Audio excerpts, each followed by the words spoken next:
আলহামদুলিল্লাহি ওয়া কাফা ওয়া সালামুন আলা ইবাদিহিল্লাযীনা ইসতাফা আম্মা বা'দ। প্রিয় দর্শক, আরো একটি ভিডিওতে আপনাদেরকে স্বাগতম। দেশে কিংবা প্রবাসে যে যেখান থেকে দেখছেন, আল্লাহ পাক রব্বুল আলামিন সবাইকে ভালো রাখুন, সুস্থ রাখুন, আমিন।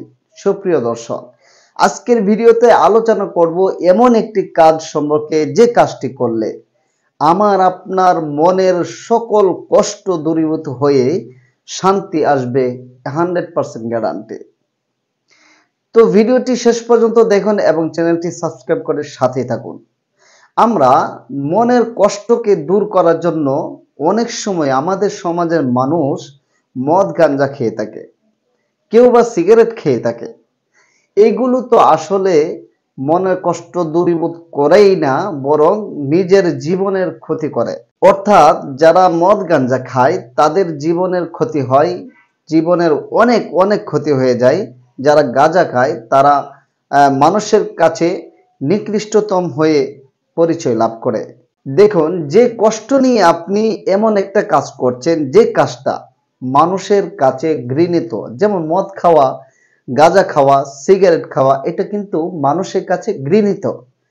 এই ঘৃণিত পন্থায় আপনি একটু সময় ওই কষ্টকে ভুলে থাকতে চান, কিন্তু আল্লাহ পাক রব্বুল আলামিন এমন একটি সুন্দর ব্যবস্থা রেখেছেন, যে ব্যবস্থা আপনি কাজ করলে আল্লাহ পাক রব্বুল আলামিন আপনার মনের কষ্টকে দূর করে দিবেন, মনের মধ্যে শান্তি প্রবাহিত করে দিবেন। সুবহানাল্লাহ। প্রিয় দর্শক, আমরা মুসলিম, আমাদের সকল কাজ আল্লাহর বিধান অনুযায়ী হওয়া উচিত, রাসূলের আদর্শ অনুযায়ী উচিত। আমাদের এমন কোনো কাজ নাই যেটা ইসলাম অনুযায়ী সমাধান নেই। আমাদের প্রত্যেকটা কাজের সমাধান ইসলামের মধ্যে রয়েছে, কোরআনে রয়েছে, হাদিসে রয়েছে। দেখুন, আমার আপনার মনের মধ্যে যদি কষ্ট জাগে কোনো বিষয় নেই, তখন আমাদের কার্যক্রম হবে কি? আল্লাহর দিকে ফিরে যাওয়া, 2 রাকাত নামাজ পড়ে আল্লাহর কাছে দোয়া করা। তখন আল্লাহ তাআলা আমার আপনার মনের কষ্টকে দূর করে দিবেন। তো আজকে আমি আপনাদেরকে এমন একটা ফর্মুলা বলে দেব, এমন একটি কাজ বলে দেব, যে কাজটা করলে, যে ফর্মুলাটা মানলে আপনার মনের সকল কষ্ট নিমিষেই শেষ হয়ে যাবে, নিমিষেই দূর হয়ে যাবে এবং মনের মধ্যে শান্তি আসবে। সেই কাজটা হচ্ছে আল্লাহর জিকির। অর্থাৎ যখন আপনি কোনো দিক থেকে কষ্ট পান, তখন আপনি ওযু করে জিকিরে বসে যাবেন, অথবা রাস্তায় দিয়ে যাচ্ছেন জিকির করতে থাকবেন, অথবা কোথাও বসে চিন্তা করছেন, মনে কষ্ট আসছে, বাস জিকির করা শুরু করে দেন। দেখবেন জিকির করতে করতে আপনার সকল কষ্ট মুহূর্তের মধ্যেই দূরীভূত হয়ে গেছে এবং আপনার মনের মধ্যে এক শান্তি চলে আসছে, এক প্রশান্তি লাভ হচ্ছে।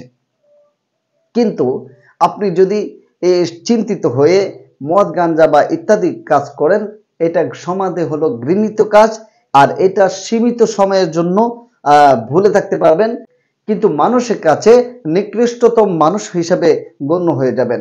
কিন্তু আপনি যদি মনে কোনোভাবে কষ্ট পান বা কোনো দিক থেকে আপনি কষ্ট পান, সকল কষ্ট দূরীভূত করার জন্য আল্লাহর জিকিরে মশগুল হয়ে যান, তখন দুঃখ দুর্দশা এবং মনের কষ্ট দূর হয়ে যাবে।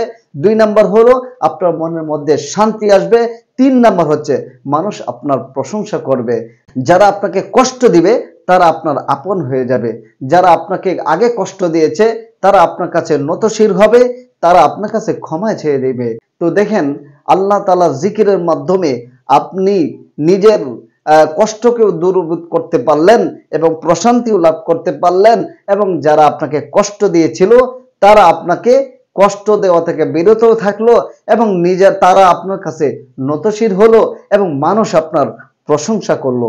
দেখুন, একটা জিকিরের কারণে আপনার কষ্ট দূর হয়ে গেল, এত কিছু হয়ে গেল, কিন্তু একটা জিকির, লা ইলাহা ইল্লাল্লাহ, লা ইলাহা ইল্লাল্লাহ, এই লা ইলাহা ইল্লাল্লাহ, লা ইলাহা ইল্লাল্লাহ এভাবে জিকির করতে থাকবেন।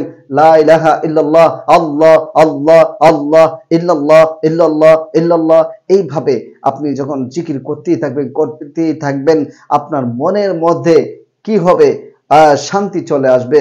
মনের যত কষ্ট আছে, মনের যত জ্বালা যন্ত্রণা আছে, সব কিছু দেখবেন উড়ে গিয়ে চলে গেছে, কোনো কিছুই নাই। এখন শুধু মনের মধ্যে শান্তি আর শান্তি, শান্তি আর শান্তি।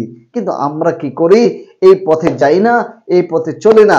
এই জন্য আমাদের মনের মধ্যে অনেক কষ্ট অতিবাহিত হয়, কিন্তু সেই কষ্ট থেকে পরিত্রাণ পাওয়ার জন্য আমরা বিভিন্ন দিক খুঁজি, কিন্তু ইসলামের মধ্যে আসি না, ইসলামের দিকে ফিরে আসি না। যদি আমরা ইসলামের দিকে ফিরে আসতাম, তাহলে অবশ্যই এই সমস্ত জিকির সম্পর্কে আমরা জানতে পারতাম, আমরা আমাদের কষ্টগুলো থেকে বিরত থাকতে পারতাম, কষ্টগুলো থেকে দূরে থাকতে পারতাম, কষ্টগুলো থেকে মুক্তি পেতে পারতাম।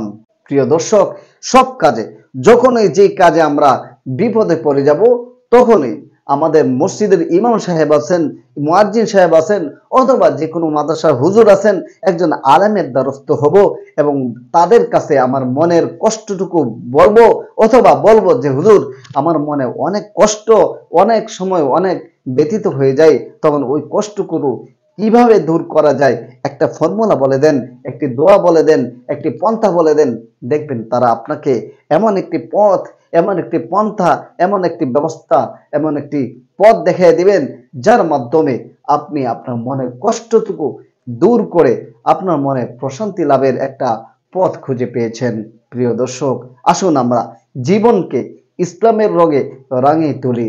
দেখবেন দুনিয়াও সুন্দর হবে, আখেরাতেও সুন্দর হবে। দুনিয়াতেও শান্তি পাবেন, আখেরাতেও শান্তি পাবেন। দুনিয়ার জীবনটা হচ্ছে ক্ষণস্থায়ী, আর ক্ষণস্থায়ী জীবনের জন্য এত কিছু করা প্রয়োজন নাই। যতটুকু প্রয়োজন, যতটুকু আমার হলে যথেষ্ট হয়ে যায়, এতটুকু করব ইনশাআল্লাহ। এর বাহিরে করার কোনো দরকার নাই। আমার মেইন কথা হচ্ছে আমি আখেরাতগামী। আমার দুনিয়ার জীবন আসল নয়, আখেরাতের জীবন আসল। আখেরাতের জীবনের জন্য মেইন কাজ করতে হবে, আল্লাহর ইবাদত বন্দেগী করে এরপর যদি আমি সময় পাই দুনিয়ার জন্য করব। মানে আমার প্রত্যেকটা কাজেই যদি আমি নিয়ত থাকে আল্লাহর জন্য, দেখবেন প্রত্যেকটা কাজেই আমার নেক কাজে পরিণত হবে। এমন কোনো কাজ নাই দুনিয়াতে যেটা হালাল পন্থায়, এমন কোনো কাজ নাই যেটা নেক কাজে নয়। যেমন আপনি যদি রাতে ঘুমাতে যান, ঘুমার দোয়া পড়ে ডান কাত হয়ে আপনি শুয়ে পড়েন তখন, এবং ফজরের নামাজ পড়েন, তখন দেখবেন আপনার সারা রাতটা ইবাদতে গণ্য হয়েছে। রাত্রে ওঠা এবং অজু করা এবং মসজিদে নামাজ পড়া, এগুলো ইবাদত, এবং কোরআন তেলাওয়াত করা ইবাদত। দেখবেন পরবর্তী সময় কোনো কাজে ব্যস্ত হওয়া, এটাও পরিবারের জন্য, আর পরিবারের জন্য ভালো ব্যবস্থা করাও, এটাও কি ইবাদত। প্রিয় দর্শক, আমাদের প্রত্যেকটা কাজ আল্লাহর ইবাদত বন্দেগীর মধ্যে শামিল। সুতরাং আমরা আল্লাহর ইবাদত বন্দেগীতে মশগুল হয়ে যাব। আল্লাহ তাআলা আমাদেরকে তার ইবাদত বন্দেগী করার তৌফিক দান করুন, এবং আমাদের মনের যত কষ্ট আছে তা দূর করার জন্য জিকির বেশি বেশি করার তৌফিক দান করুন। পরিশেষে বলতে চাই, প্রিয় দর্শক, ভিডিওটা শেয়ার করে দিবেন, যাতে করে এই ভিডিওটা অন্যরাও পাইতে পারে এবং এখান থেকে তারাও জানতে পারে, শিখতে পারে, এবং তারাও এই আমলটি করতে পারে। এতে আল্লাহ পাক রব্বুল আলামিন আমাকে আপনাকে উত্তম প্রতিদান দান করবেন, এবং তারা যত নেকি কামাই করবে সমান নেকি আল্লাহ পাক রব্বুল আলামিন আমাকে আপনাকে উভয়কে সবাইকে আল্লাহ তাআলা দান করবেন। সুবহানাল্লাহ। পরিশেষে বলবো, আল্লাহ তাআলা আমাকে এবং আপনাদের সবাইকে ভালো রাখুন, সুস্থ রাখুন। আমিন। ওয়া আখির দাওয়ানা আলহামদুলিল্লাহি রাব্বিল আলামিন। আসসালামু আলাইকুম ওয়া রাহমাতুল্লাহি ওয়া বারাকাতুহু।